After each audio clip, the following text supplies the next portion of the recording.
अणदेखा कर कथा सी जो कथा देते से कथा रखिले नहीं ओडिया अस्मिता कथा कही ता भी किसी है नहीं कौन ओडिया अस्मिता है ठिकादार सदा बेले हैरान हो जो विकास होशा सारा किए करुँ ठिकादार करुच्ची ना नन ओडिया कर ठिकादार ही करुच्ची किए कहला कम करना कम होनी पुणी विकास केमती मंत्री एमएलए विकास केमती हो कम करूँ विकास होमती पूर्व सरकार 14.99 थिला ए सरकार कौन देला से स्लोगान हूँ कथा दे कथा रख जो कथा दे कही से कथा रहा जो दादन खटिया कथा कही 80% ठिकादार दादन खटिया जी खाली कौन सी क्लास कंट्राक्टर चलुची से जेरक्स वाला चलुची टली वाला चलुची रंग मिस्त्री चलुची लेबर चलुची राजमिस्त्री चलुची कंट्राक्चुअल जो से भी चलुन खाली ठिकादार घर को पैसा नहीं जाऊँगी ठिकादार नहीं जाऊँ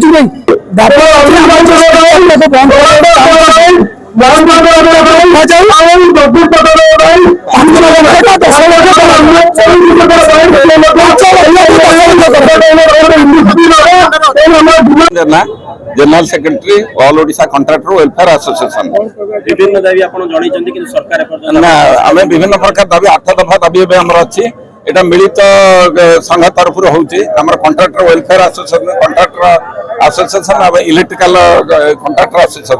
तीनटा दल को नहीं आमे 8 दफा दाबी नहीं सरकार कतरे रखिछु आ से दाबी पूर्ण न होला पर्यंत आमे काम बंद करिवो आ धारणा रे बसिबो ना सेटा त आमे कहि परु ना कोन आम दाबीटा होची जेन्युइन दाबी एटा सरकार गोटे 3 तारिख गत जनवरी 3 तारिख गोटे सर्कुलर बाहर आम डिमांड थिला 14.99 को उठाई ताको शेड्यूल ऑफ रेट रखिले काम क्वालिटी मानटा भल रहिबो जो काम आम करवा उन्नत मान काम हो किंतु सरकार ताको न बुझी उल्टा करदे 14.99 को उठेकि अनलिमिटेड करदे हाँ ना डबल लाभ सरकार तो कहे आ डबल लाभ केमी होची डबल लाभ सरकार गोटे शेड्यूल ऑफ रेट अच्छी आम बेस कर कम कर सरकार से कहे दुखद विषय किसी ना।